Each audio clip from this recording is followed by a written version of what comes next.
Secondly, as Merrick suggested, although the basis of the talk is Gibson's ecological psychology, the phrase ecological psychology is a source of some confusion because there are in fact 3 different psychologists in the United States who've used that phrase to describe their work.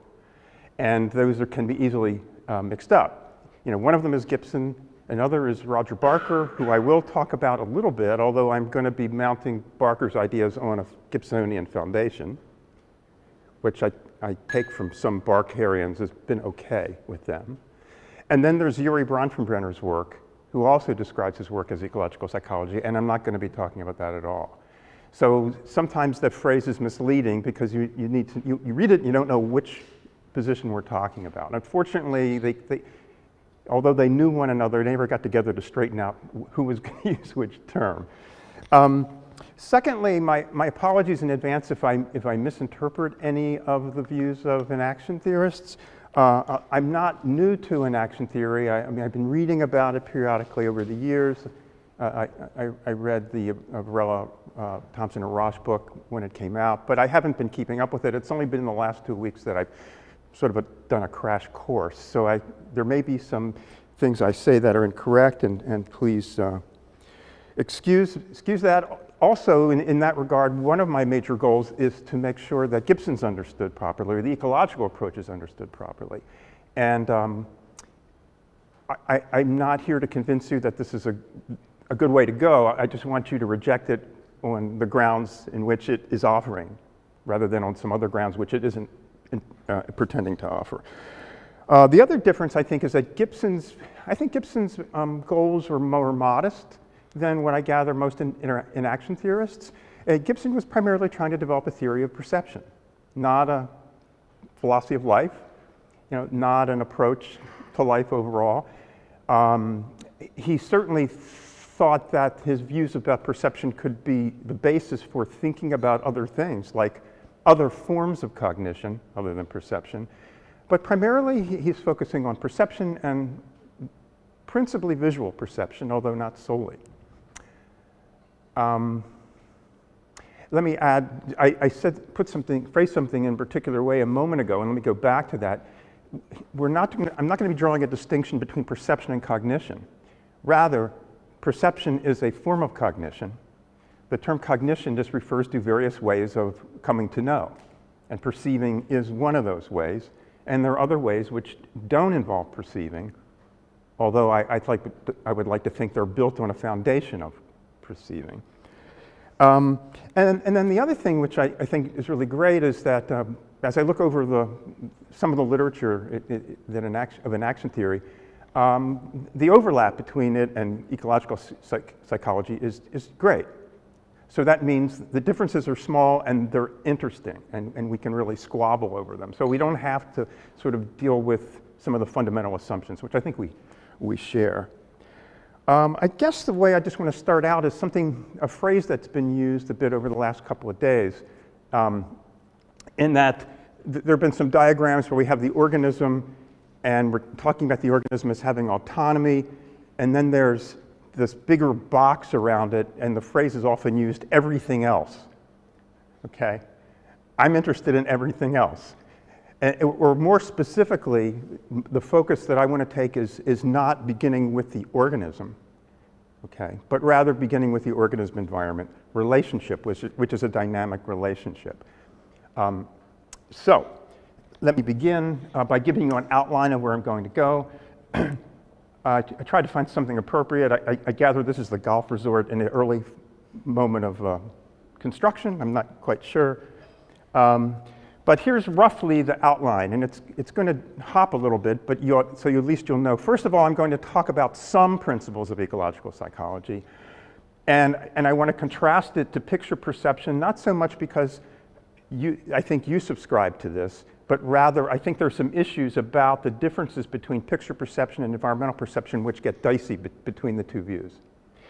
And then I want to illustrate some of these points with some research of mine on navigation.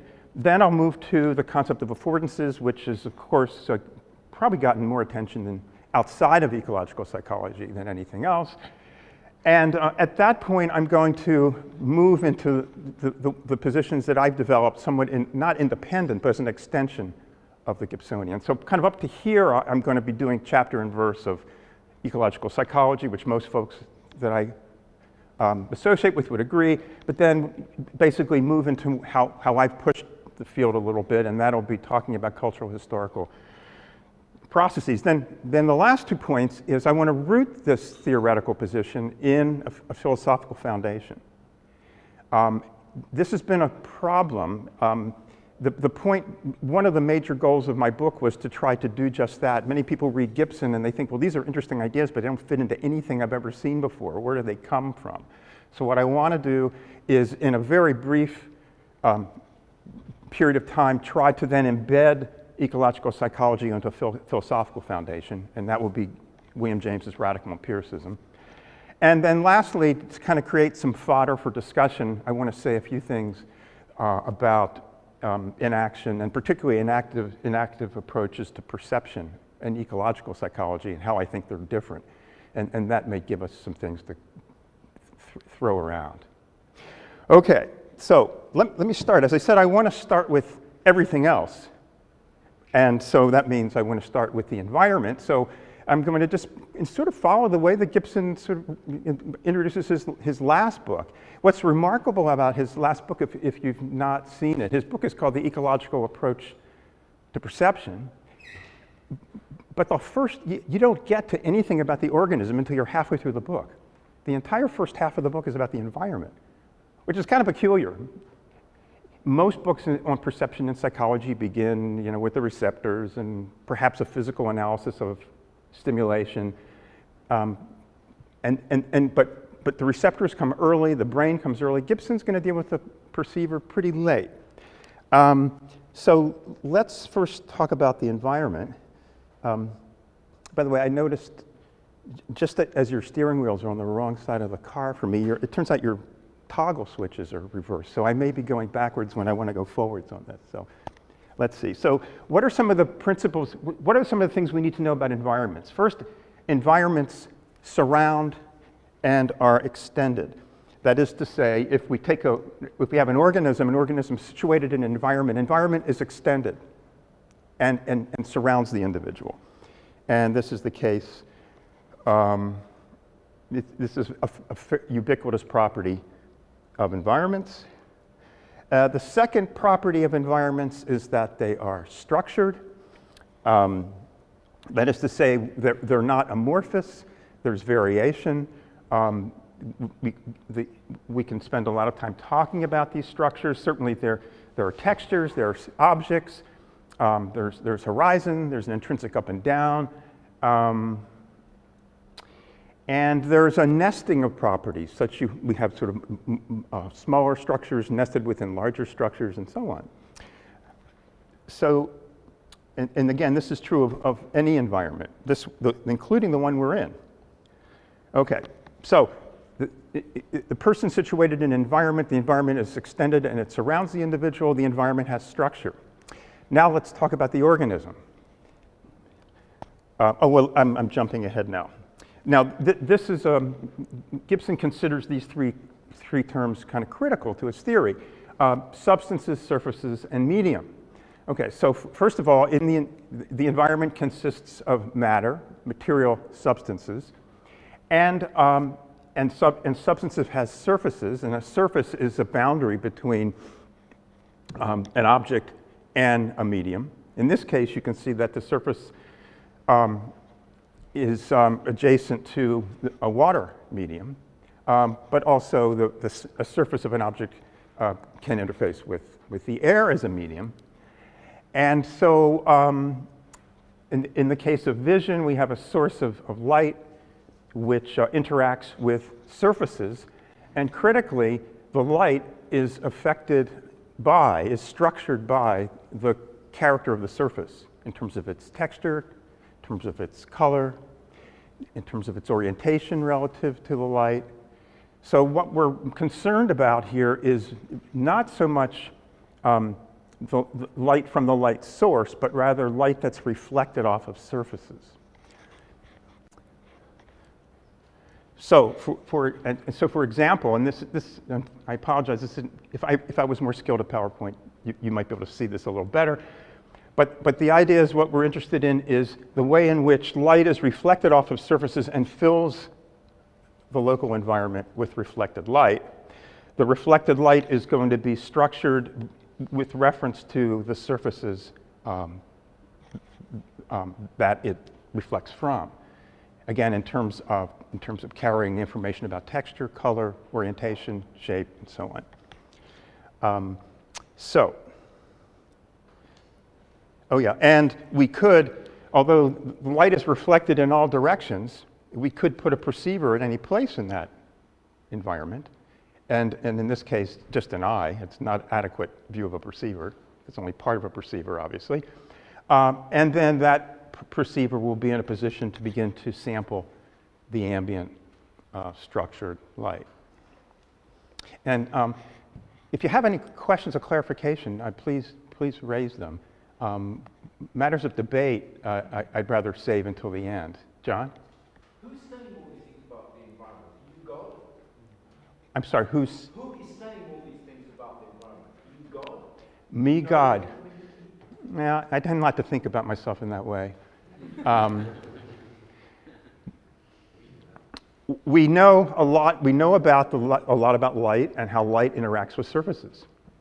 And so if we think about the environment for the moment, independent of the organism, we can begin to describe how light interacts with the features of the environment. Independent of the organism. I mean, I'm sorry? It's not independent of the organism. What you're saying that it's independent of the organism is a reification of the knowledge that human scientists, physicists in particular, developed. What I said was... That's not organism independent. You didn't hear what I said then, because I said for the moment we're looking at the environment independent of the organism. We're going to talk about an organism-environment system, but we're going to first take the environment as the figure and the organism as the ground, and then we're going to flip it in just a minute.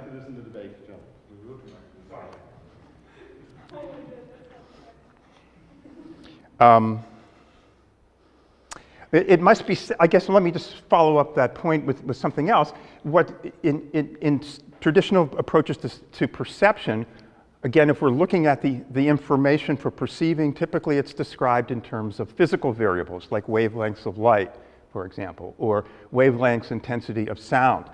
What's going on here is an attempt to develop an account of the physics of the situation, not in terms of the sources of energy, but rather how the sources of energy interact with environmental surfaces. So what's going on is an attempt to develop something that we could call ecological physics, okay? And specifically what I'm talking about here is something that we'll call ecological optics, as opposed to optics, okay? Optics refers to how light interacts with lenses. Ecological optics refers to how light interacts with surfaces. And we can talk about how light interacts with lenses independent of people, and that doesn't mean we have a God's eye view. We're just carving out a part of the world. Okay, then turning to the organism, what we know about organisms, as you all well know, is that organisms are active, they're mobile, and if we put these two pieces together, if we have environments that extend and surround and that are structured, and we have organisms that are mobile, then what they're going to need are ways of guiding themselves through this structured world. So perceiving, fundamentally, is a process that enables organisms to better move through the environment. Sometimes, as in the case of the earthworm, the detection is of a very proximal environment. Other times, in the case of other organisms, such as us, we're detecting properties at a greater distance. But the point is that, on the one hand, perceiving operates in the service of action. That is to say, we perceive in order to help us better move around, get resources, and so on. It's a functional account of why perceiving exists. And so you can see that perceiving is guiding the actions of these two individuals, these two children. Being able to see the cliff edge or the visual cliff enables the child to avoid falling off. Okay, so perceiving has a very functional role. And notice that I'm not talking about perceiving an action necessarily, as you'll see, as two different processes, but really as a synergistic processes, because in fact we can reverse that and we can say that not only does perceiving support action, but action also supports perceiving. And why is that the case? Because it's really pretty easy to demonstrate that if you grab an object and don't move your hand with respect to its surfaces, it's often very hard to identify what it is you're holding on to. But if you move your hand relative to the surfaces, it's quite easy to identify what you're holding on to. So action supports perceiving, even as perceiving supports action. So here we have a case of a physician, palpating a patient. I mean, you may notice that your physician doesn't just kind of place his or her hand on your skin and leave it there as if they're healers. They're pushing and prodding and probing. What they're trying to do is get information. They're trying to understand about what structures they're confronted with the patient. And in fact, people are very keen on allowing, having experiences where actions reveal structures. Now, let me talk a bit about what action, one of the things that action provides for perceiving. This is an experiment done with young infants, and what they're shown is an object in different axes. Okay, and what the baby's in a car seat, and it travels around this arc, looking at this object, and what it gets is these various transformations of the object. In this case, it's oriented on a different axis, and so on. Two different objects, and the question that's of interest here is, what is the baby perceiving? Now, this is a terribly difficult question to ask, obviously, because babies won't tell you what they're perceiving. The standard procedure, which is not without some criticism, is the habituation paradigm, which many of you know about. So the basic idea of the habituation paradigm is the babies will continue to look at something until and then will lose interest. Then you show them something else. If they show no interest in the second thing, the presumption is they see the second thing as being similar to the first thing. If they suddenly, if it gets their attention, then presumably they see it as somehow different. So the question is, do babies perceive these different projective presentations as being different projections? And this is important for enaction theory in terms of the enaction theory perception. Or do they perceive it as an object that's a single object that's perceived from different points of view? In other words, do they detect the object with regard to an invariant structure? An invariant structure is structure that is constant across changes of orientation in this case. Okay. So to perceive an object is to perceive its invariant structure, meaning that you can recognize it from any position. And now we can sort of we can get back into why action plays a role here, because action enables you to engage the object from different angles in different ways so that you can extract the invariant. Yeah? Sorry, one clarification. So the baby's in control of that? No. So it's not action? We're just getting different viewpoints. We're just getting different viewpoints. Right. Right. And which is why this is actually interesting, because this baby's not had prior experience, well, other than being carried around by its mother perhaps, has not had experience, had limited experience, but through exposure it can presumably detect something that's common across all the viewpoints. I'm going on a little sleep, so my words will sometimes elude me. So what is the result of this study? Activating? Yeah. Oh, yes. Yeah. And yes. So the baby has no. If you present then the object from a certain particular point of view and the baby habituates to it, you change the orientation, the baby still, it doesn't dishabituate. In other words, it recognizes, and as best as we can tell, it recognizes the object independent of any particular viewing position.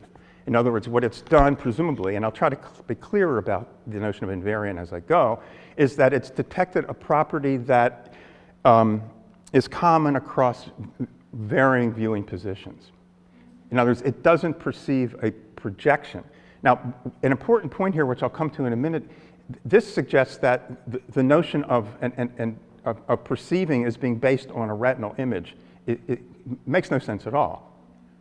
Because the retinal image, of course, are projections of an object, a two-dimensional projection. And this is exactly what the baby appears not to be doing. Can I just ask you again for clarification? You said an invariant property, but you didn't say what it's a property of. It's a property, an invariant property of the object, an invariant property of the object-child relation, an invariant property of the environment. What's an invariant? It's an invariant property of the object, but to anticipate the next point, but that's available to a perceiver, to a moving perceiver. So, I mean, in other words, the invariant isn't just, and this will be important for our differences or agreements or discussion, is the invariant isn't just sitting out there. It's something that is revealed through action. But what's revealed is a property of the object. So I'll come back to that, I promise. But it's not like the baby's not moving. The baby's eyes are moving. So it's not that there's no movement that is baby's body. Yeah, but with respect to... Yeah, but if they're not... But the eyes don't really change the visual angle very much. Well, but it's a little bit like the detecting, so you need to vary, to detect the invariance of the object, you vary, you saccade. It isn't the saccades that make a difference, because the saccades, you're not changing your viewing position when you have saccadic movement. I'm talking about literally moving to another viewing position, even a little. And I'll show you some evidence for that later on.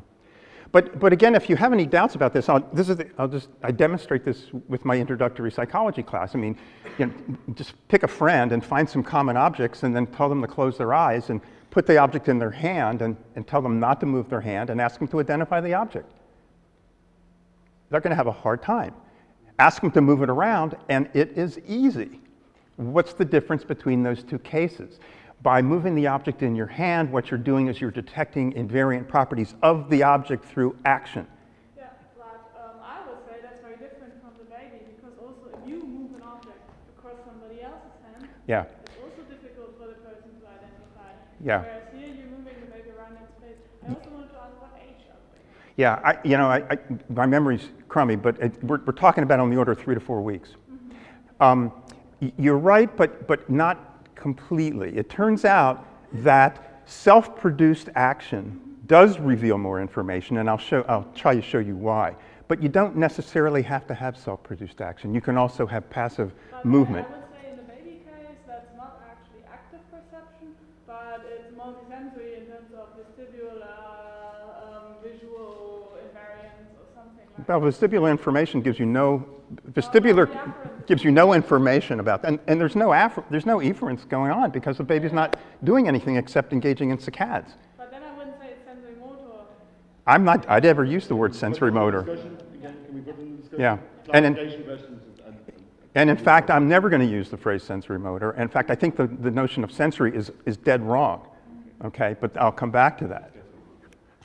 Okay, so if we now, instead of conveying a baby around in an arc, we have a person who can move around. What the person is able to do is sort of adopt different vantage points in the ambient optic array and actually create transformations in the ambient optic array. And here is, since I don't have the talents of doing any animation, this is a poor man's animation. Why is this just going on and on? Sorry, this is my left-right problem here.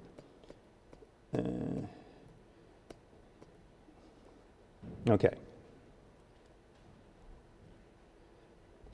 So as we move, it's essentially what that moving perceiver is doing is essentially what you do when you move an object in your hand.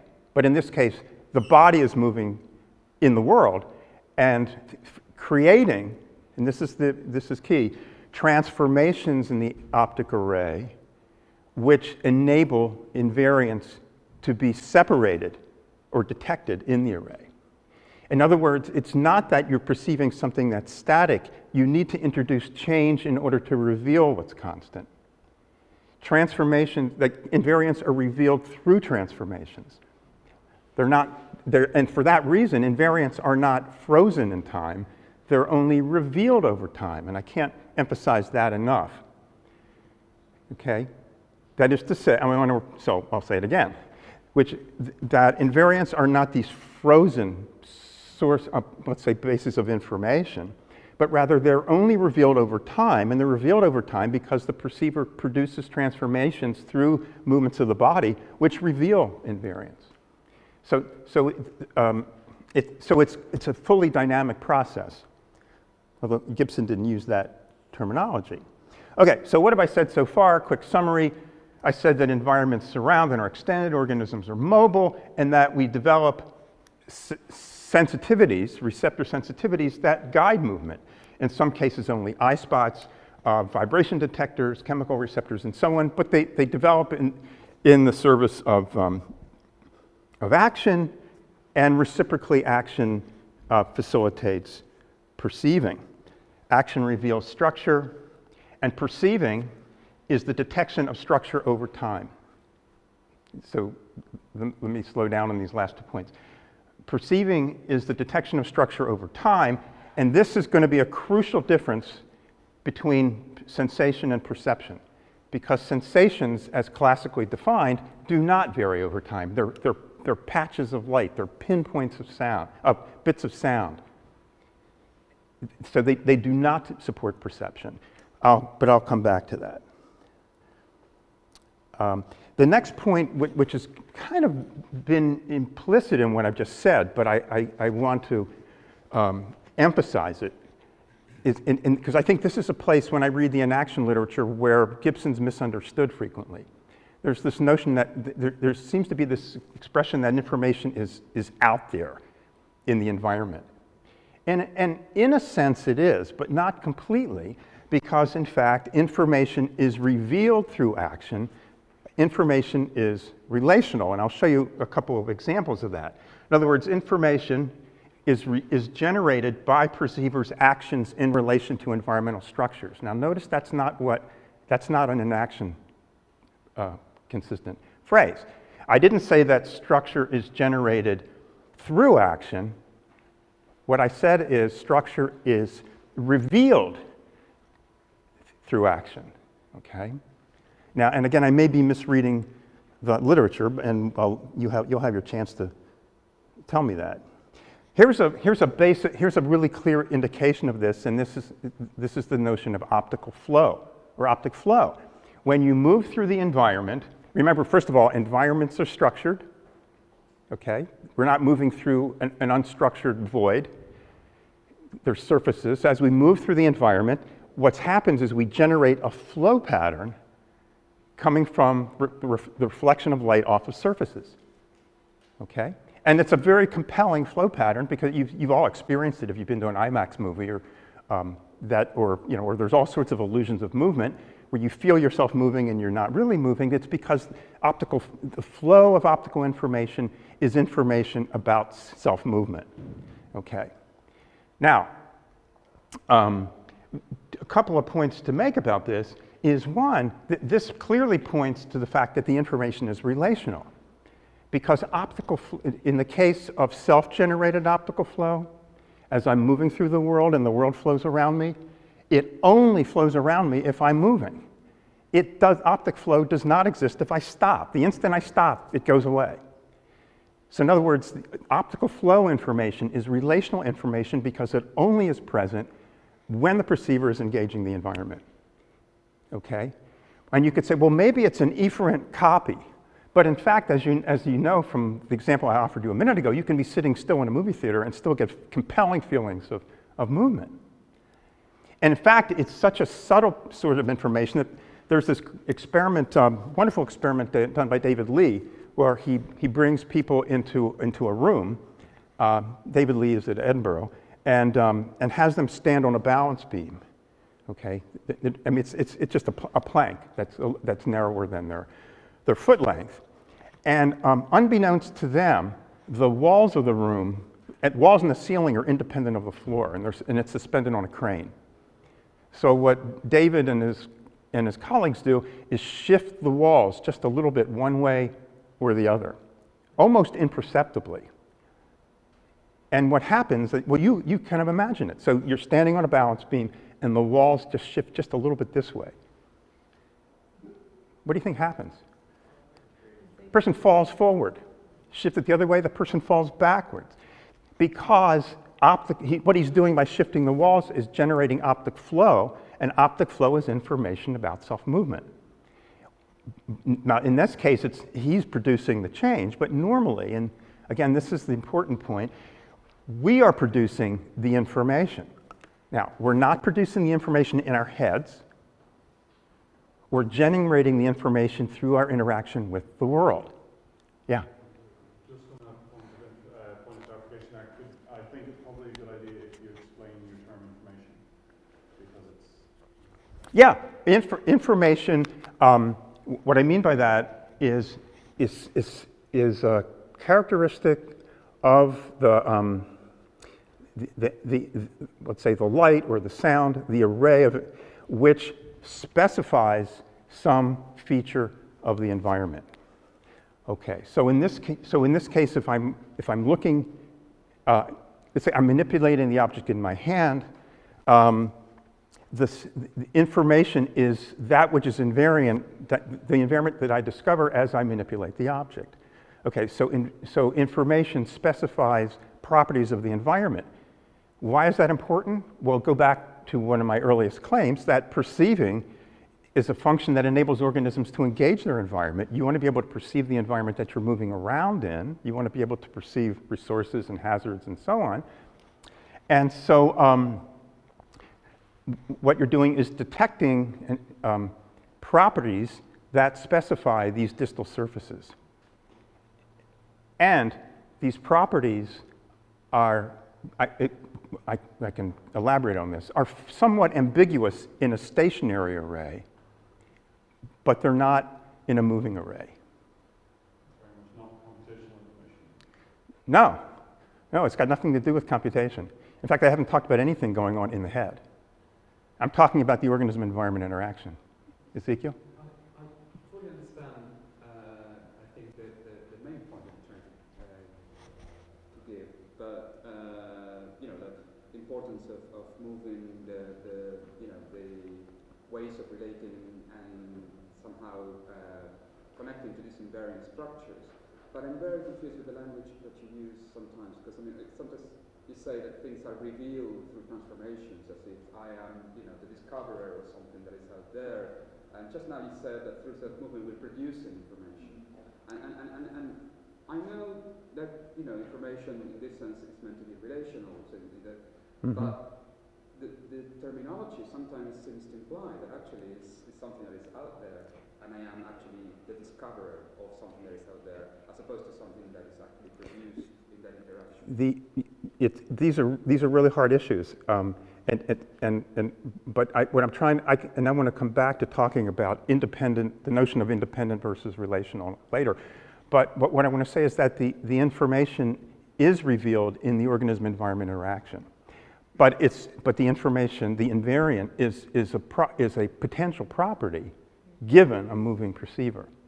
So in a sense, we have to get away from the notion of there's an environment that's independent of us, that is this, but we also, and what I worry about is the other move of talking about the environment that we experience in our heads. I think the danger for the ecological psychologist is being read as saying that the information is in the world independent of the organism. That isn't true, but I think the reciprocal danger of the enaction position is being read that everything's going on in the head. And we need to, where we need to converge is a clear sense of what we mean by relational. So we'll have that conversation. Let me see what comes next. Oh yeah, so this is just since I don't have a movie, this is give you a sense of what optical flow fields look like. And again, you readily use this information. Just think about if you're driving, how you maintain a constant distance between the car in front of you. You could, I suppose, do a complex calculation.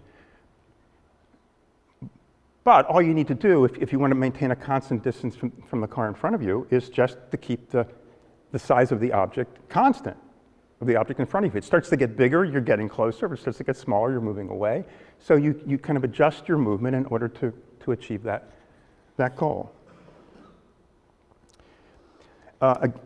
Again, and this gets back to Ezekiel's point, I want to say that optical flow environmental information is relational. It emerges from an organism-environment interaction, but that needs some clarification, I realize. But let me, just on that point, I don't want to be accused of cherry picking, but I looked through the Enaction literature a bit to see where Gibson is referred to. And this is one point, and I think it points out how Gibson's misunderstood. Although Gibson's not mentioned in this quotation, this statement is in the context of talking about ecological psychology. And there's parts of this that I would agree with, and parts of it I don't.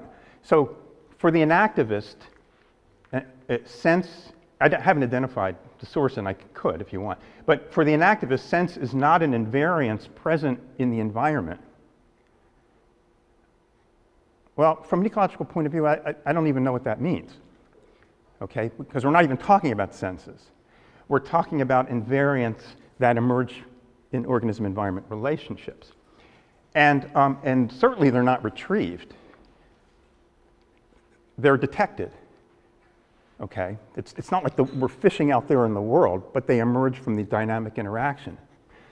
The second sentence I agree with, except the word dialogue would have to be fleshed out. Invariances are instead the outcome of the dialogue between the active principles of the organism in action and the structure of the environment. I'm good with that, although we'd have to make sure we both agree about what we mean by dialogue. But then the next sentence gets us back into some dicey territory. The finding of meaning must be enacted. It is always a formative activity. Well, that's where we might disagree, because I want to say that the discovery of structure is not about the extraction of information, but really the discovery of information. Extraction suggests that it's out there and we're just sort of pulling it out. By moving around, we're actually creating structure. Yeah? One clarification, because I know you're going to talk a lot about sensation and perception. Yeah. The word sense in the first sentence there does not mean sensation. What does it mean? Meaning. Right? Unless I'm thoroughly mistaken, the word sense there has nothing to do with sensation. It has to do with sense making. The extraction of meaning, that's why in fact the finding of Okay. must be enacted. Okay, I accept that. If then that's a different intention. But I think well, I would also want to say, but we can fight about this later, that the phrase sense making is deeply problematic. I agree with of what's intended by the phrase, but I think the phrase is deeply problematic because the distinction between sensation and perception is conflated there, and I want to separate them. But that's for a few minutes from now. But thank you. If I misread that, then I apologize. But basically, the sentiment of organisms passively receiving information is just not an ecological claim. And I want to say that the notion of the phrase "the world is brought forth" or "the world is enacted," I think is deeply problematic for reasons which I'll come to, and I'm sure I'm annoying many of you by saying that. Let me try to illustrate a few of these points with some research, because I'm not a philosopher, I'm a psychologist, so I have to have some bona fides as someone who does data collection. Okay, so what prompted this research essentially I come out of environmental psychology. I'm a very dissatisfied environmental psychologist. And environmental psychologists have historically said that people find their way around in the world because they have these mental representations, often called cognitive maps, which they use to guide themselves. For a bunch of reasons, that seems to be very wrong-headed, particularly if perception occurs over time. So the question I was interested in is, well, clearly people can find their way from point A to point B. Is there information in the path of locomotion that they utilize in finding their way? And I just wanted to get a start on this question. So let me introduce two terms, first of all, and these are from Gibson. The first term is vista, and essentially he defines vista as that which can be seen from here. In other words, if from a given observation point, all that you can see. The second term is transition, and a transition is when you are essentially moving from one vista to another.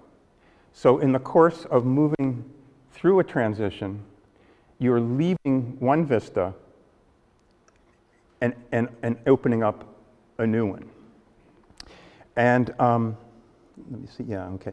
And so what I want to say here is that the hypothesis is that what's critical in finding your way is learning a path in terms of a sequence of transitions.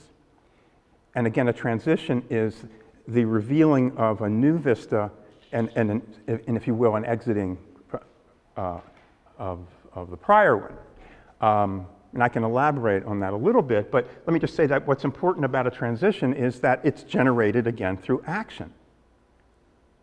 So if you imagine yourself walking, although the reflection is making it hard to see, if you imagine yourself walking, let's say, around this bend in the road, you can stop transition information by just stopping walking, okay? In other words, it's the kind of relational information akin to optical flow information.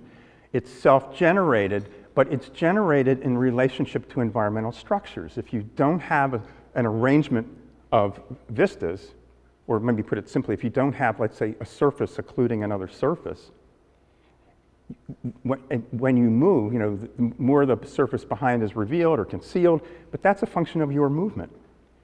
But the occlusion is there in the world. This bend in the road is in the road, okay?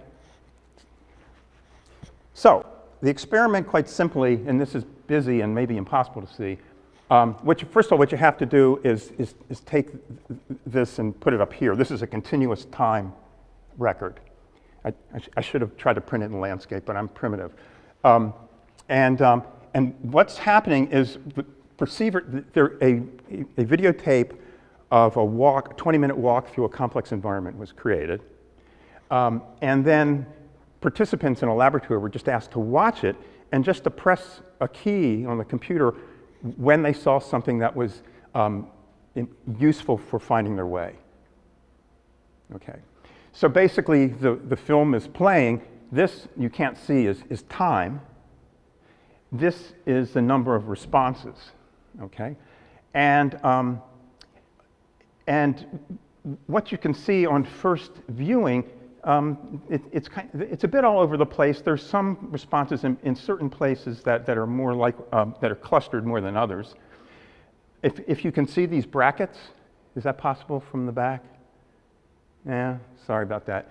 Well, this bracket, there's brackets here. What those brackets are independent judges identified where the transitions were in the route. Okay, so what we're trying to do here is see where the responses are relative to the transitions in the route. The transitions are defined independently of the perceivers by some judges, and we're just asking people to press the bar key, the space bar. Now, this is on first viewing, but this is the record on second viewing. After they've seen it once, and now they're going through it a second time, and we give them the same instructions. Press the space bar at points that'll be useful for wayfinding.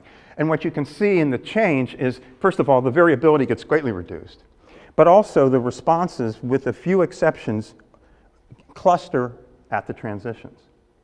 In other words, to put it in the language I used a minute ago, is that in traveling through the environment, they've detected information which it's useful for them to find their way, and that information happens to be transitional information, which is self-generated in relationship to the environment. Okay? It's relational information that's critical. And so it's analogous to the notion of an invariant specifying an object.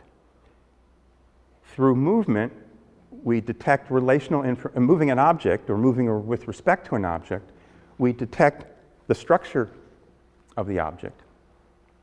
But the structure is revealed as we move with regard to it. Similarly, the structure of a path of locomotion is discovered as you move through it. Oops, wrong key. I think it's better to work on your own computer, but so be it. Okay, so my point here is that critical for finding one's way are transitions. And just as in terms of a design point of view, because designers are interested in these questions, as you know, not all transitions are equally distinctive as others. I don't know about in your country, but in the US, I mean, hospitals are notoriously confusing for finding your way because every hallway, every turn looks like the last one. But if the transitions are distinctive, okay, if the new information that appears at the turn is distinctive each time, then wayfinding orientation is far easier. And this is where this kind of work can dovetail with design questions. And as my students will tell you, I say everything many, many times. Again, this information, transitional information, is generated through action. It's not in the environment per se, but it arises from the environment through action because of the way that the surfaces are established in the environment. Okay, so summarizing what I just said, I guess I don't need to go through all this. This is mostly as a point of, to show a break in the flow. Now, let me contrast this view of perceiving with the standard view of perceiving. And the standard view of perceiving is that of assuming that vision works as if we're perceiving pictures. This notion goes back to the idea that you're assuming that vision is based on the projection of an image on the retina. Okay? It has a very old pedigree. It goes back at least as far as Kepler, who writes, "I say there is vision when a representation of the whole hemisphere of the world that is before the eye, and a bit more, fixes itself on, essentially, the retina." Theories in visual perception continue to claim that vision begins with a retinal image. Even some people in the ecological camp will use that phrase, and I really don't like that. And one of the reasons is because a retinal image is basically static, and it's flat. And the world that we experience is neither of those things. Okay, so let me just continue. And certainly this view becomes pretty central in Western culture, particularly in the development of representational art through people like Da Vinci and others quite early, really brought into becoming a major idea with the work of people like Vermeer and the development of a camera obscura, which plays a critical role in the development of representational painting. Okay. But the question is this the way vision works? And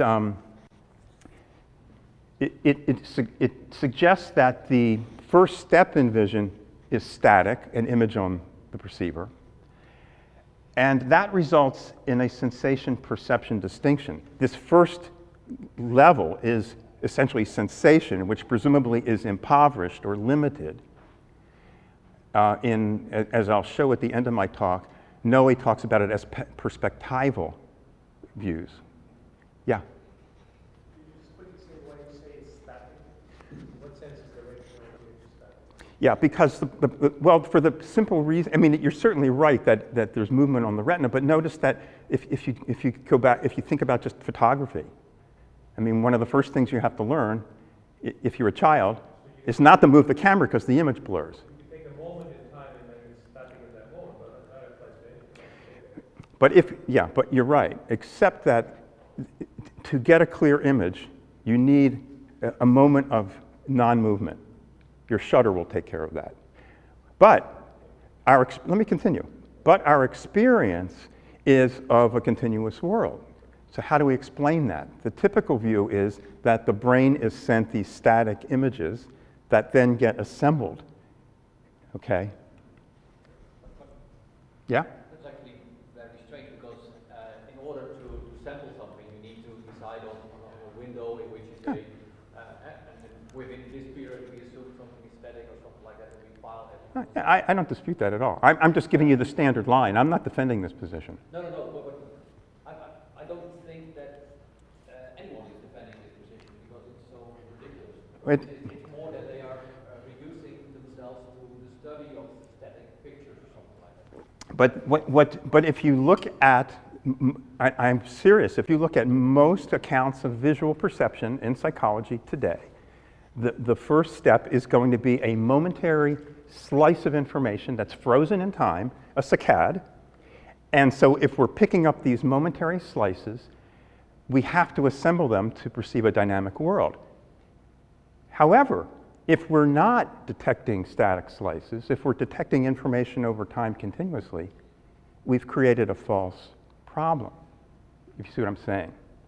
And so the traditional approach, and I'm mentioning this because I think there's some dangers of this in action theory, is to create this distinction between sort of the input, which is somehow limited relative to the experience, and some subsequent action of the organism which essentially produces the full-blown experience. You understand what I'm saying there? There's sort of a first step which is somewhat impoverished relative to the experience, like seeing an object from a certain perspective. And there's the experience of seeing the object, in the full. That distinction is only warranted if, in fact, this description of sensation is valid.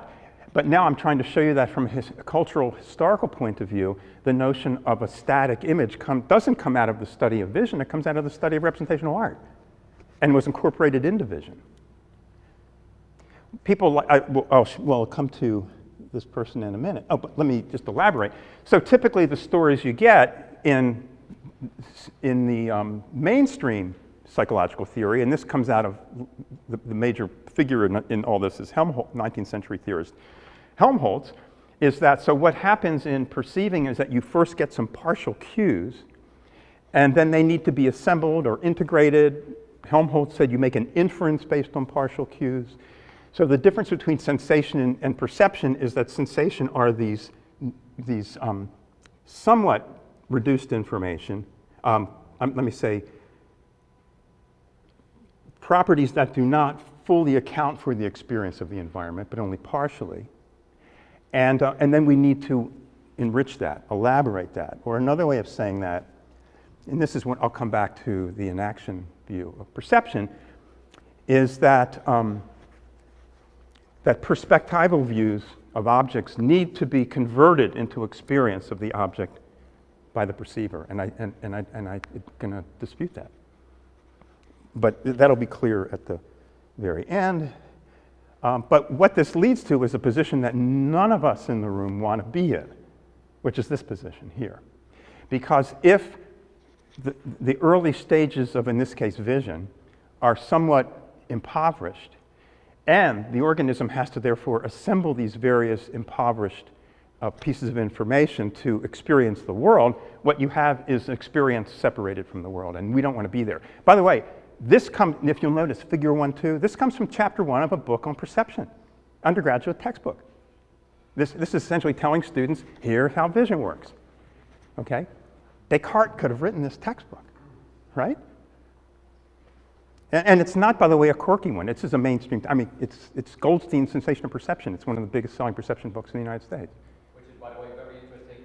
It's called Sensation and Perception, and in the index, the word sensation doesn't occur once. Huh, interesting. And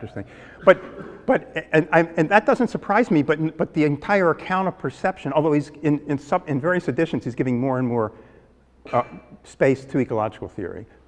But the entire account of visual perception is based on the assumption that there's a difference between sensation and perception, and that sensation is the first step. And what Gibson wants to argue, as I'll hope to make clear a little bit, is that sensation has nothing to do with perception, because sensation doesn't carry any information. And so we get to this position, which you all probably are quite familiar with, starting with Locke. It's evident the mind knows things not immediately, but only by the intervention of ideas, or dare I say, sensory motor coordinations. It has of them. That was probably a cheap shot, but okay. But I'm trying to set up the argument for later.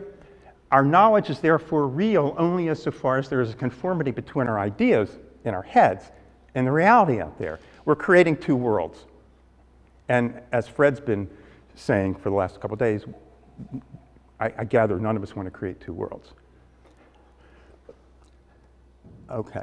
Whereas what Gibson writes, and it limits perceiving to the now. Gibson argues that traditional theories of perception take it for granted that what we see now, present experience, is the sensory basis of our perception of the environment. That's just restating what I just said. Traditional theories assume that what we see now is the sensory basis of perception, but he says that the perceptual process does not begin with this momentary pattern. Perceiving begins with the pickup of invariants over time. Perceiving is a process that occurs over time. Sorry for the monologue, but I want to lay these things out. In a minute, I'll shift to some other things which are more my contributions. One of the things that the cognitivists hate about Gibson, although I think this doesn't bother many of you so much, is they'll say, but that means that memory doesn't play a role in perceiving. But if perceiving occurs over time, memory doesn't necessarily play the standard role that it does in visual perception. He writes, the theory of information pickup does not need memory. It does not have to have as a basic postulate the effect of past experience on a present way by experience by way of memory. It does, however, and this relates to skill, need to explain learning. That is, the improvement of practice, of perceiving with practice, and the education of attention. The state of a perceptual system is altered when it is attuned to information of a certain sort. The system has then become sensitized. Differences are noticed that were not previously noticed. Features become distinctive that were formerly vague.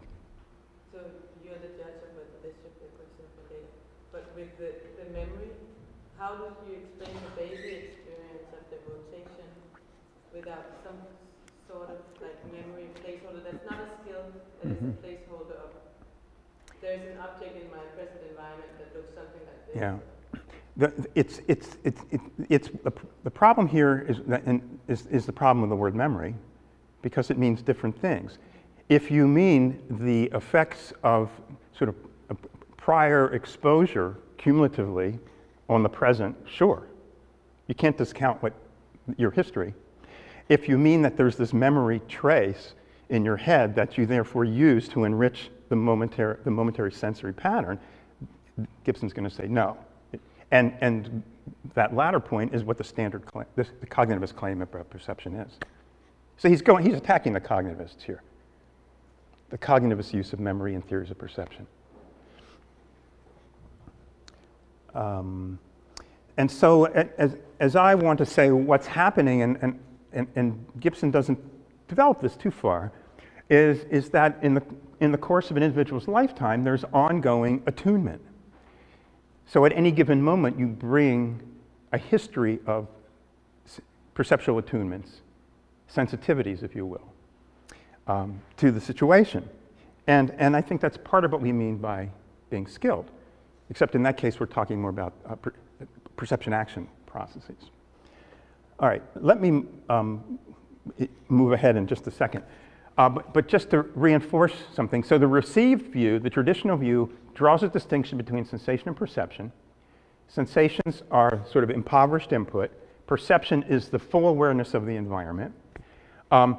Perception of the environment is indirect because you experience the environment in terms of the perception that you've created rather than the detection of the properties of the environment immediately.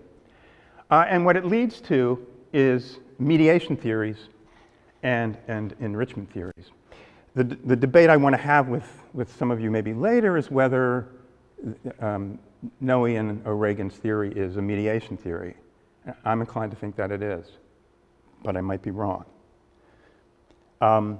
Okay, well, let's move on. Here's now for something completely different. Sorry? If you imagine that you're an 8-year-old child and out in the field, what do you experience there?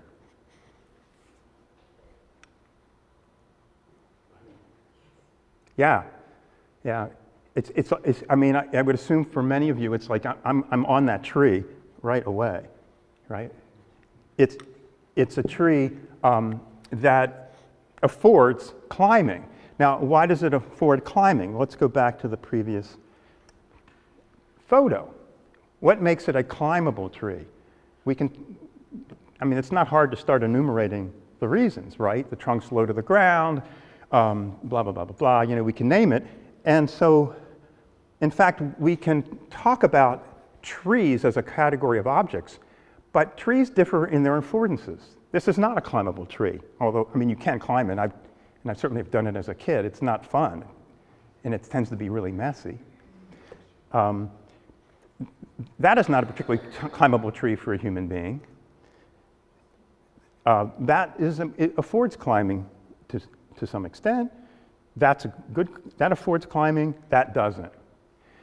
In other words, what the point I'm trying to make here is that we can distinguish objects that might fall in the same, let's say, abstract category, the same concept, but we can distinguish them in terms of their affordance properties. Okay, so not only are trees, do trees afford climbing, but you can name all kinds of things that afford climbing in a child's environment, right? So what is it that makes something climbable? Well, among other things, it has to be properly scaled to your body. You have to be able to reach, you know, the ledge or the surface and so on. So notice that what makes it climbable is its relationship to you. So,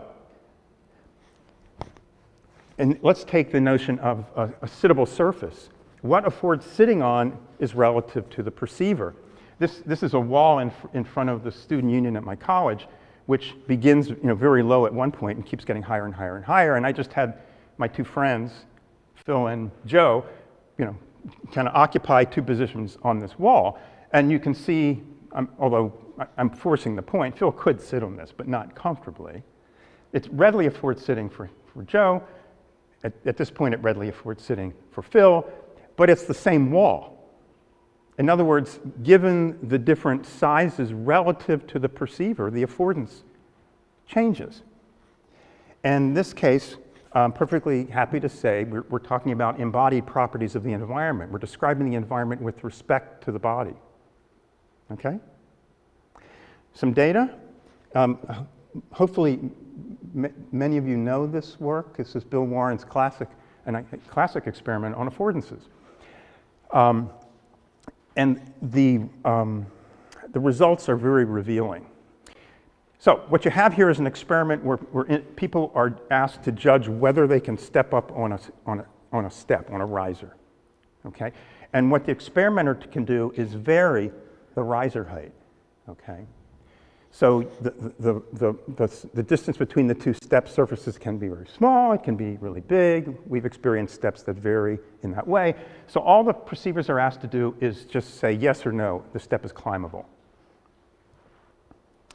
And he gets participants who are short legs, participants who have long legs, asks them to make these judgments, and this line is the 50%. In other words, when participants are saying half of the time that they can climb the step. And not surprisingly, the shorter participants are saying yes 50% of the time at a lower riser height than the tall participants. Okay. Right. So what? What's really cool is then instead of, let me go back to the previous slide, instead of using the height of the riser as our metric, let's use a body scaled measure. In this case, riser height relative to leg length. If you take the height of the riser and divide it into the person's leg length, you get a ratio, and a ratio is, this is a ratio of the body-environment relationship. If you then convert the abscissa to a pi value, that is to say to a relational value, they meet.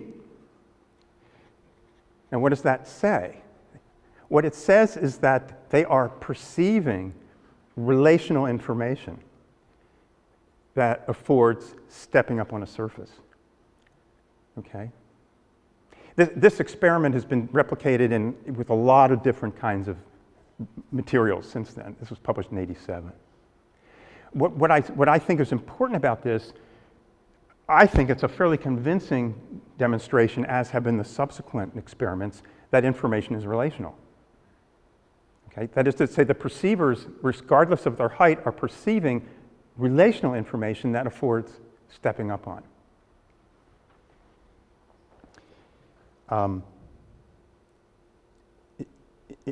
Well, hesitate. I won't go there. Another thing another experiment which I find really very interesting, it's kind of related to this, and this is an experiment by Len Mark at the Miami University of Ohio, and he's having people judge whether a seat affords sitting on, and it's a stool that can be cranked up and cranked down, okay, so you can vary the height of the seat, and you're asking people, you know, can you sit on it, and here's the 50, basically here's the 0, and it's scaled differently here, but it's the perceived versus compared to the actual height. And you can see that people are overestimating, but not by very much. They're relatively accurate in judging whether a particular seat height will afford sitting on. The overestimates are an interesting side issue, which we could come back to. So these are subsequent trials. And this is, if a person was judging the height of the seat relative to their height as being the same, then their score would be 0.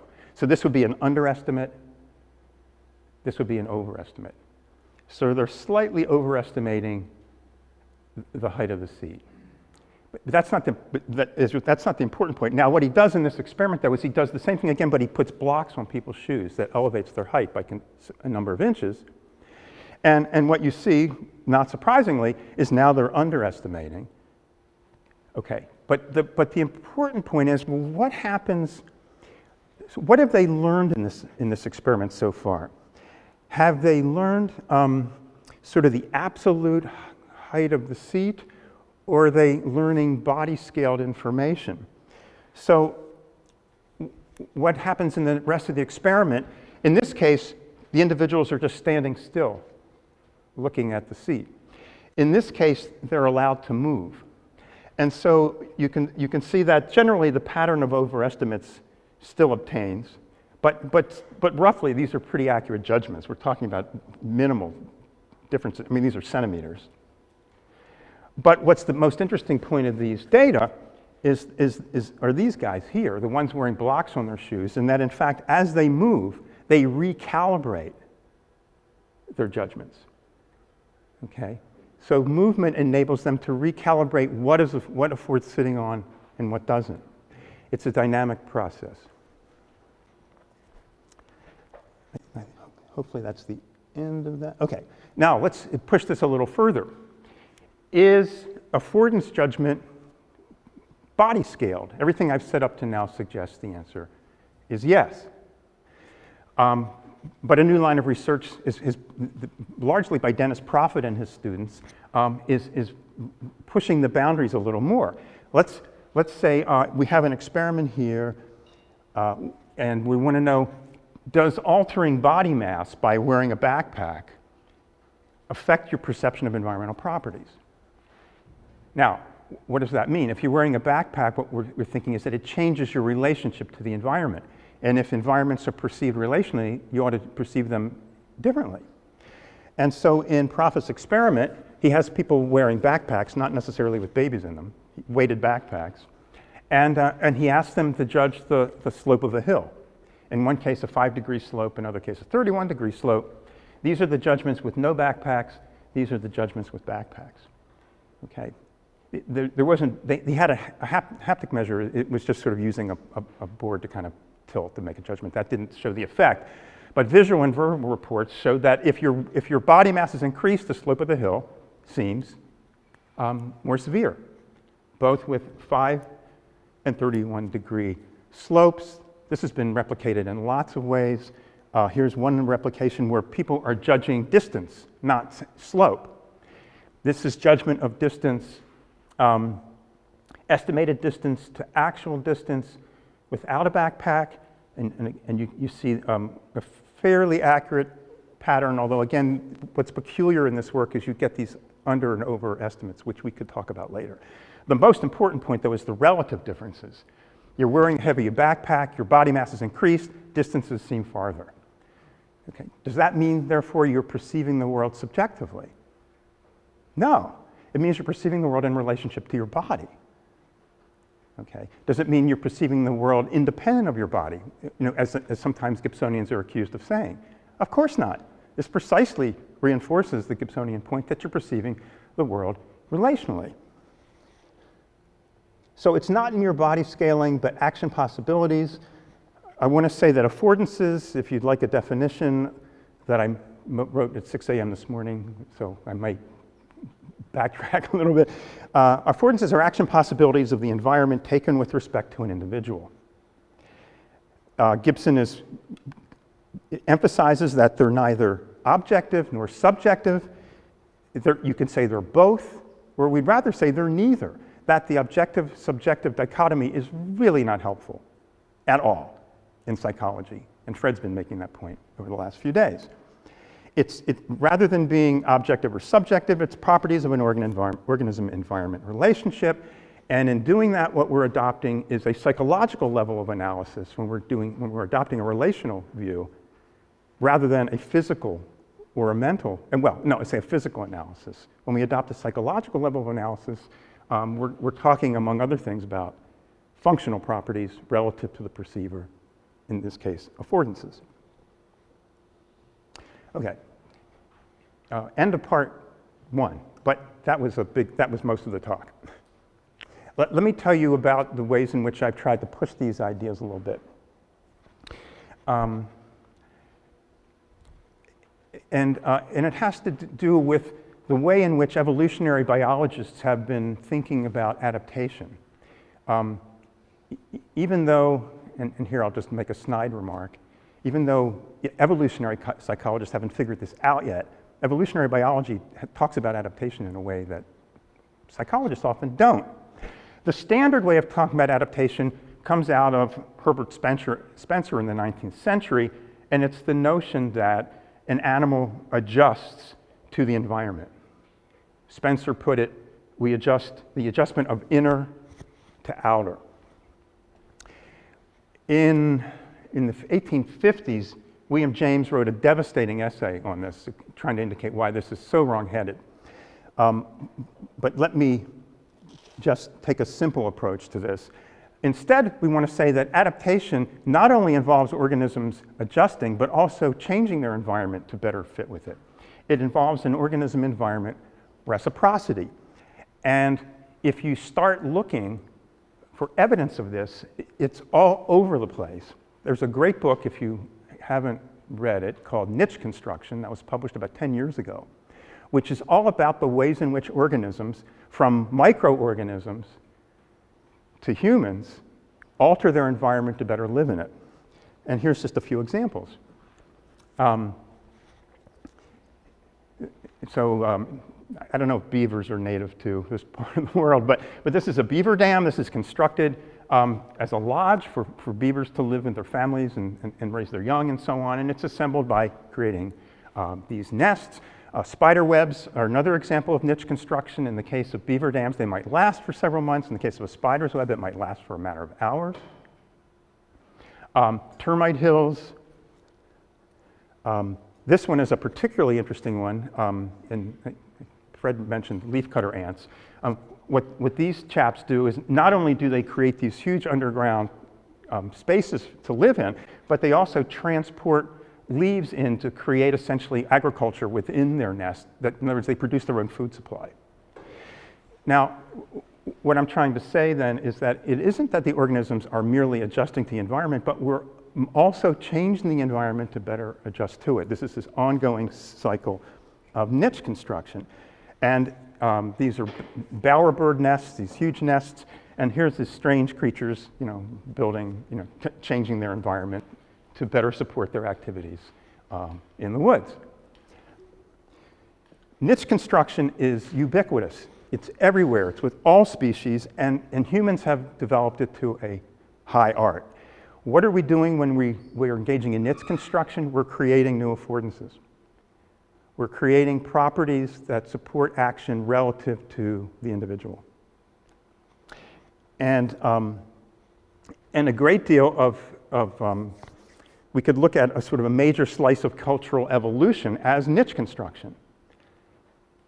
We're completely in an artificial setting right now in some ways. Artificial, not in the sense that it isn't made up of, there's probably some organic fibers here or something, right? But it's artificial in the sense that we've created it in order to better carry out what we hope to do in here.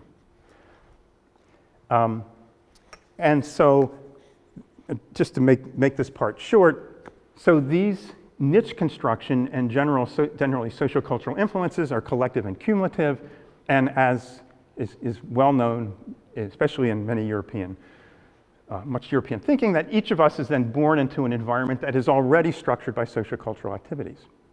In other words, so if these activities create affordances, then each of us are born into an environment that's filled with affordances, some of which are wholly produced by human activity. So this is another misunderstanding of affordances. Affordances is often thought to be, they're just natural. But that's a red herring. The natural social distinction is phony. Human activity produces affordances. It creates affordances out of natural materials. There is no distinction between the two. In fact, what I want to argue, but I won't do it here, but hopefully in another future paper, is although we often talk about social affordances, what I want to say is that affordances, by and large, for humans, are social because we make them. We create our environments. And these are not environments in our head, they're real environments that we live in. Virtually every object in this room has an affordance property that's been created to support activity. And as children, or if you're new to a culture, you have to engage the environment in order to somehow discover those properties. Fred, do you have a point? No, okay. And so, as I said, each of us is born into an environment that's filled with affordance structures. I'm not talking about meaning here, because that'll just send us down a road, but I'm happy to do that subsequently. And they're very different kinds of environments. I sort of use these pictures to contrast this one with these two as the very different kinds of worlds that children enter into that are structured to varying degrees, have different types of affordances. The environments provide different tools for children to engage. So here's a young child manipulating a book, even though the child isn't yet at reading age, presumably. So the child is familiar with a book. Here's a much discussed photograph that you would never see in most Western cultures of a barely walking baby holding a machete. But in this particular culture, that's a perfectly reasonable thing to do. And even we get rather carried away sometimes in our environments. Okay, now let me take one last step. What I've been doing so far is, I said that what I want to talk about is everything else, namely the environment, okay? And I've been trying to fill in the everything else with affordances that are present due to natural circumstances, but also designed and modified by humans. But there's another set of environmental structures that is greatly neglected, and so, and this is the work of Roger Barker. Roger Barker is a psychologist. If you haven't heard of him, you're in good company, because in fact, many psychologists trained today have never heard of him, and yet he's someone in the 60s who won like the highest award that APA gives. Okay, I mean, in his day, he was incredibly distinguished. And let me talk about what he did. What prompted Barker's work is a very interesting experience. At about mid-career, when he was fairly well known, all of his prior work had been developmental studies. He was a postdoc of Levine. He co-published with Kurt Levine, and was a very, very well-known developmental psychologist. Anyway, Barker reports in his memoirs that one day he was riding on a train through these small towns in Illinois, and he realized that even though at this moment he probably knew as much about developmental psychology as most people, and he was up to date with the literature, he had no idea what was going on in any of these small towns. He couldn't predict a thing about what these kids were doing. He was recognizing, in fact, that what we don't know is what happens in everyday life. So he did what biologists have long done, and he preceded Jane Goodall by a good decade and a half, established a research station in the small town and began studying behavior. Okay. Now, I'll have to make a long story short, but one of the most interesting things that comes out of this research, and it's not anything he expected, it really surprised him, and I'll can try to tell you why, is that he identified that there are higher order, and by that I mean collectively generated, and by that I mean generated by multiple people, structures in the environment that create opportunities for our lives. And so let me get right to the point, and I'm going to be really brief on this because time is short. He calls these environmental structures, these higher order structures, behavior settings. I'll get to more precise in just a minute.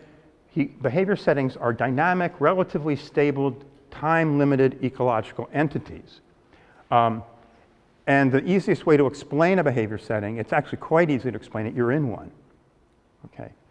A behavior setting is a pattern of behavior. In this case, it's the behavior of someone lecturing and others attending the lecture or whatever, supported by the milieu. He called it the milieu. I'm going to say, I think affordances really fits in nicely here.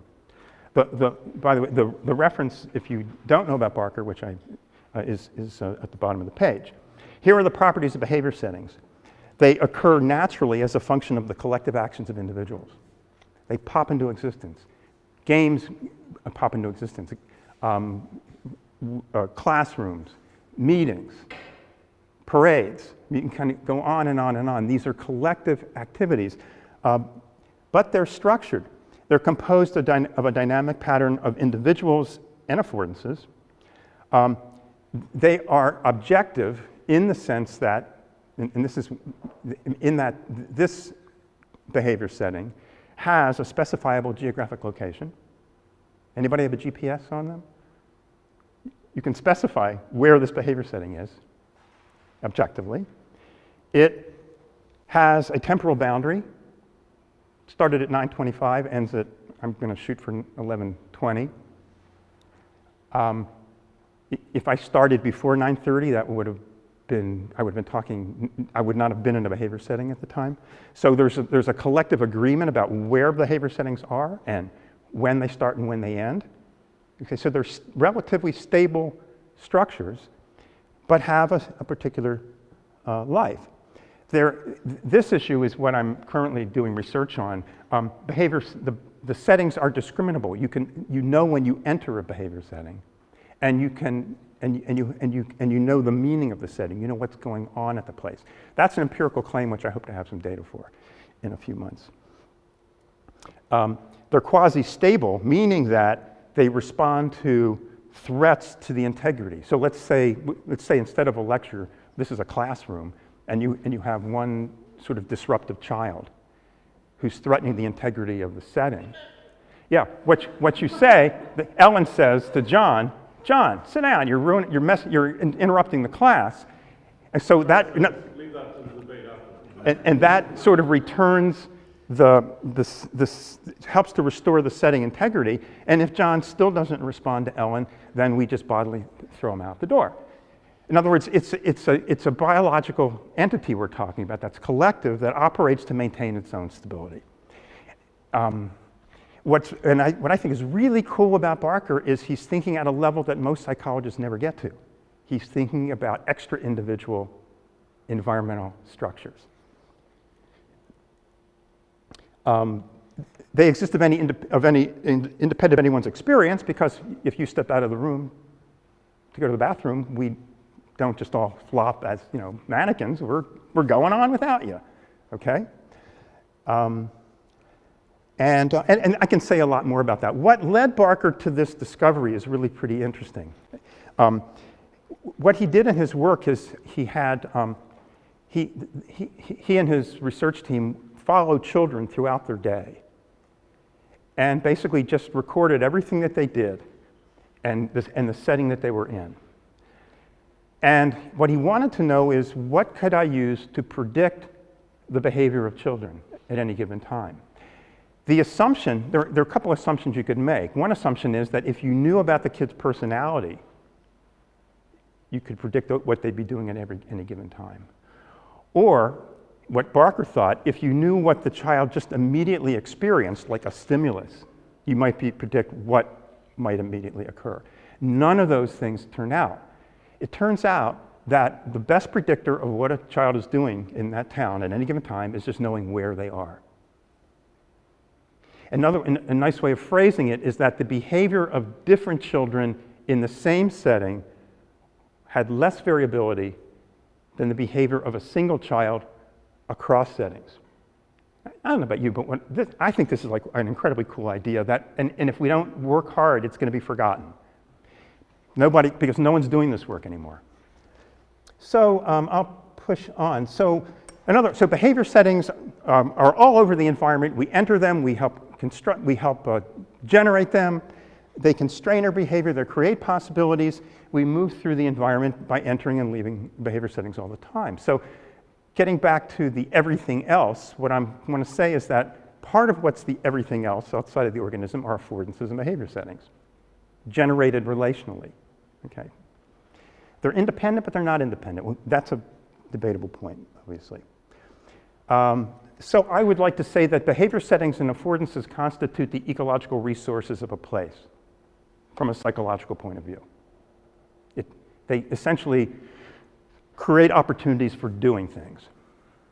And we can construct them, like we call, Merrick organized this. So this behavior setting has been constructed. But it's not constructed in our heads, it's constructed in the world. Yeah.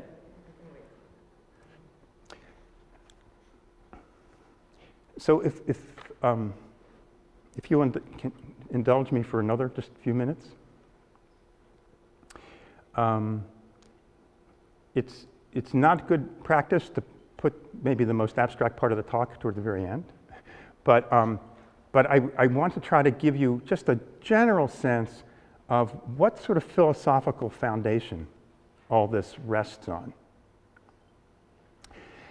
Let me say that James's radical empiricism is not the only influence on Gibson's work. He's influenced by a lot of other ideas, including Gestalt psychology, but it's this thread which I think is particularly important because it provides grounds for his account of realism. First of all, what about the pedigree?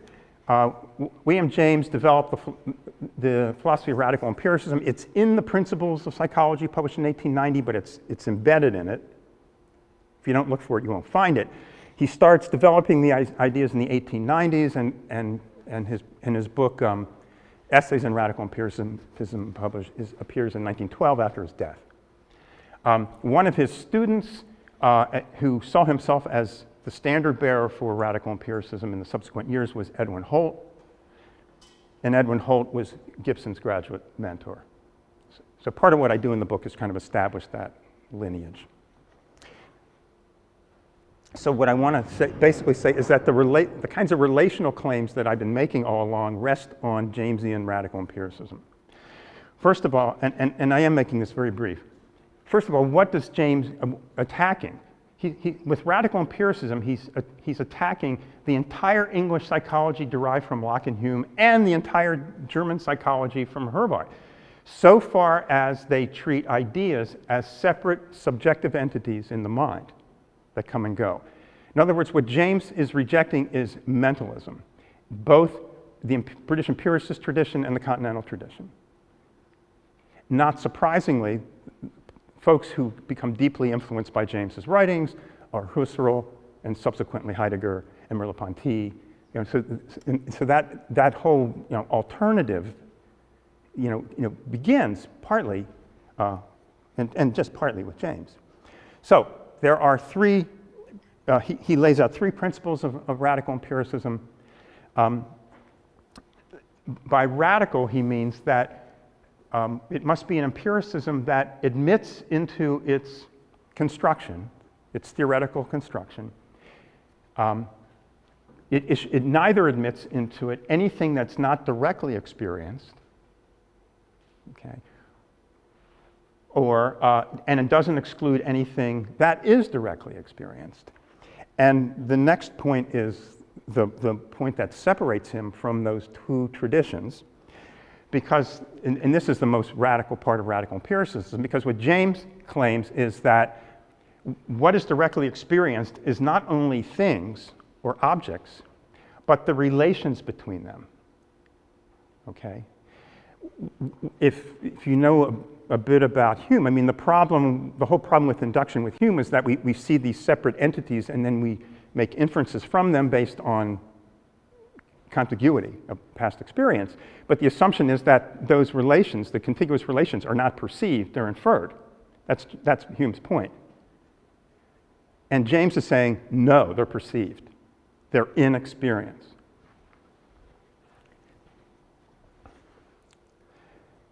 And this just elaborates that point. The parts of experience hold together from next to next by relations that are themselves part of experience. So if you know, you might be familiar with James's writing about the stream of consciousness, right? And he talks about there's resting places and transition places. Does that ring a bell? Right? The transitions are the relations, although he doesn't put it that way in the principles. This terminology comes later. The directly apprehended universe needs, in short, no extraneous trans-empirical connective support. That is to say, it doesn't need sort of mental functions to connect the pieces, nor does it need a godlike force to connect the pieces. That's really what he's, as a footnote, that's what he's worried about. His major theoretical adversary at this time was idealism, which isn't really much on the scene now. And that's what he's kind of worried about here. But he wants to say it's not that God ties the connections together, but they're there in the world. Okay? So, then, what is experienced? James begins with the claim that we start with the supposition that there's only one primal stuff or material. Notice he's kind of not sure about which word he wants to use here, in the world, rather than two. In other words, we don't start with matter and mind. What we start with is experience, of which everything else is composed, and we call that pure experience. It's useful to think about it as sort of a mathematical limit. Okay, for the time being, it is unqualified actuality. It's what's there. It has a certain immediacy, and we act on it. And the notion of an object or a subject is only virtually present in the now. It comes about by differentiating the structure of immediate experience. Everybody with me so far? Okay, because I'm going to do one more thing, but I think it's critical. This is a passage from James, and I'm going to give it to you in pieces. Okay. He says, let the reader begin with a perceptual experience, that is to say, now, the presentation. In the so-called physical object, his actual field of vision, the room he sits in. So let's begin with the room we sit in. the whole of philosophy from Democritus has been one long wrangle over the paradox that what is evidently one reality, the room we are currently situated in, can be talked about in two different ways. It can be talked about as being out there and in here. Okay. That's, from a pragmatist point of view, that is just a hopeless situation to be in. So then the question becomes the puzzle of how one identical room can be in two places, that is to say, in the outer world and in your mind, is at bottom the puzzle of how one identical point can be on two lines. And it can be if it's situated at their intersection.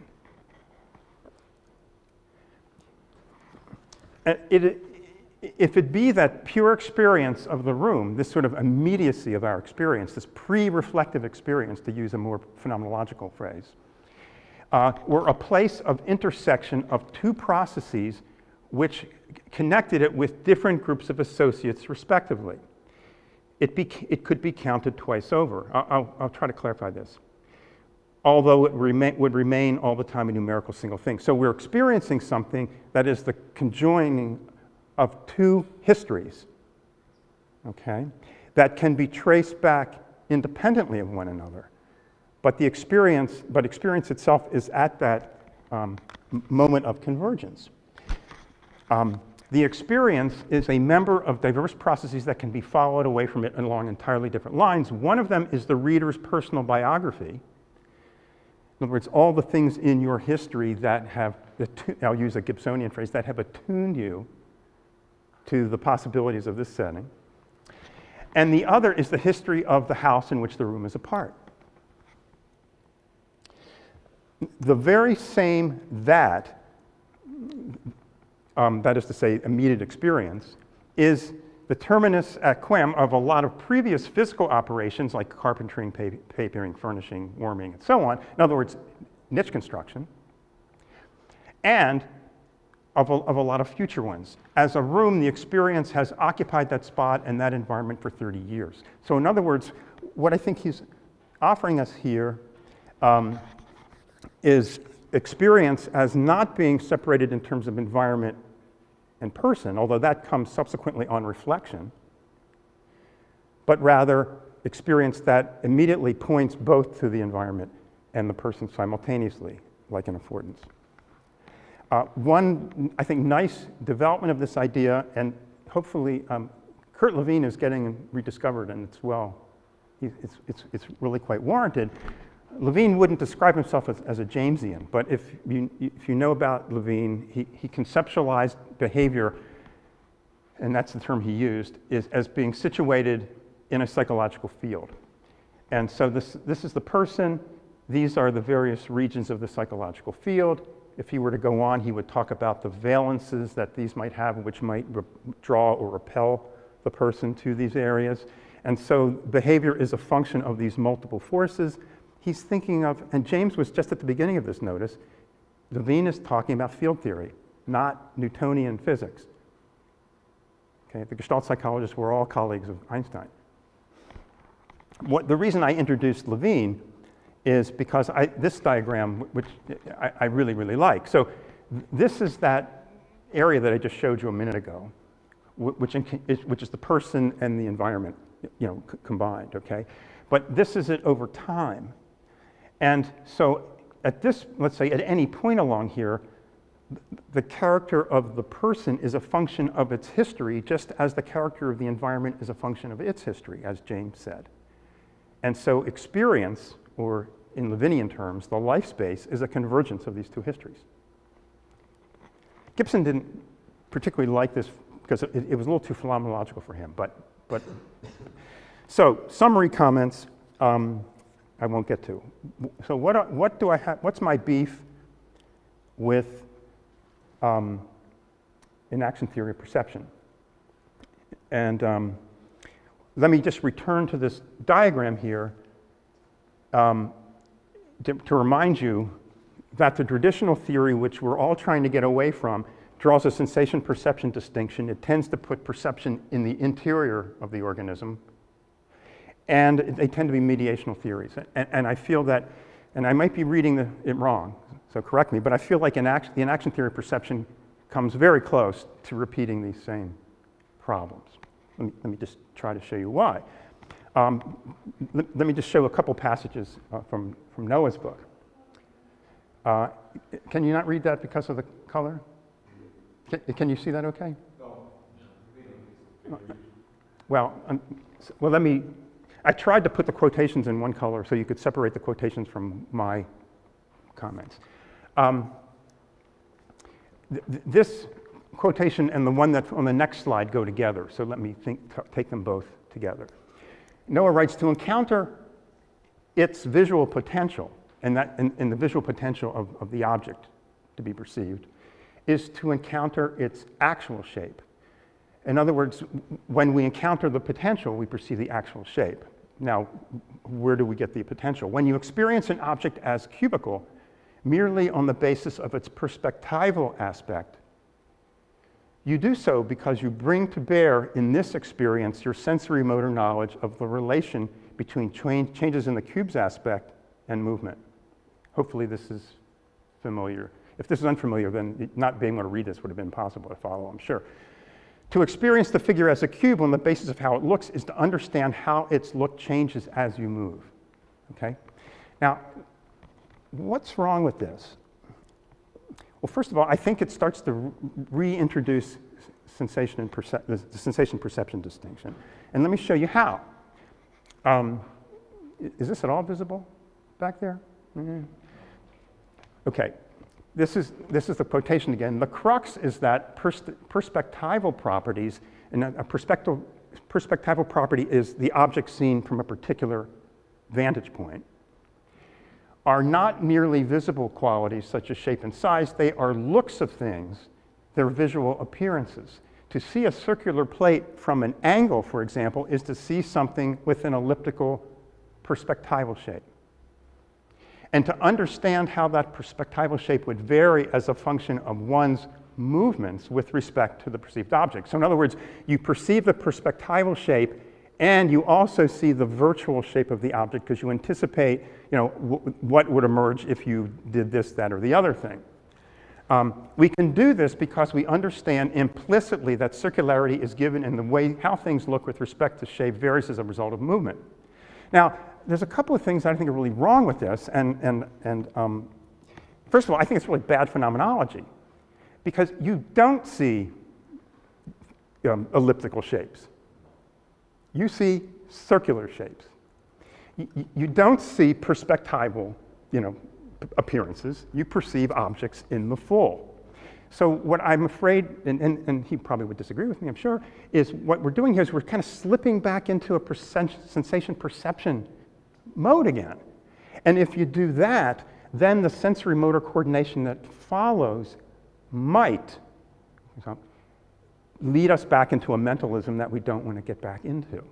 Because it's all happening, as you will, off stage, instead of happening in the encounter between the organism and the environment. I'm nearly finished. Moreover, in the way this has been phrased, the idea of an invariant is missing.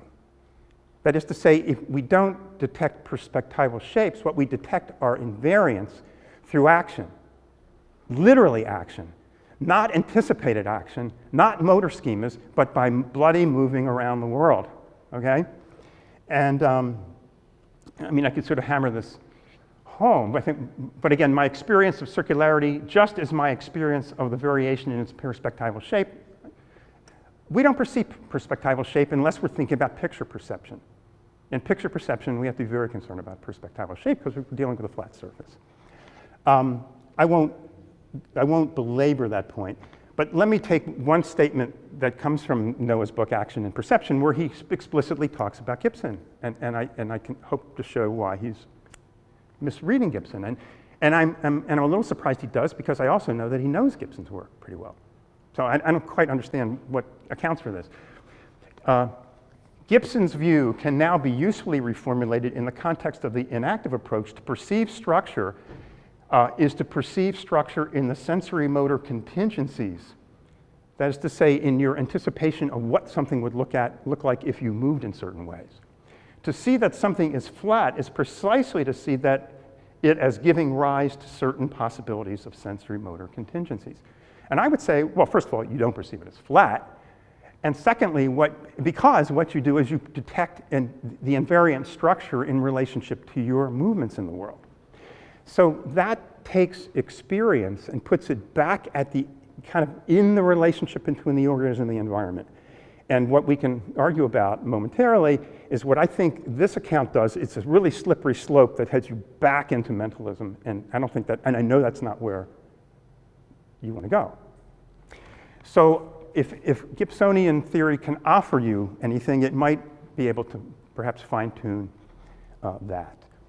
And so this kind of phrase, just to reiterate, the ecological notion of structure is lost. What does structure mean in the context? What does structure and sensory motor contingencies mean? I have no idea. But I can tell you what structure means from an ecological point of view, because in some cases we can specify it mathematically, like in the case of the riser height relative to leg length. I can talk about it in a very concrete way. It sort of leaves open how the organism is anchored to the world. Again, it harkens back to how I started the talk. It's like there's the organism and there's everything else. That's not good enough. Everything else isn't good enough. You know, what is the everything else? And action without resistance, and this was a topic of 2 days ago, but you know, that's provided by the task structure or the environment, has no structure. Okay? So I will conclude an overlong talk at that point. Thank you.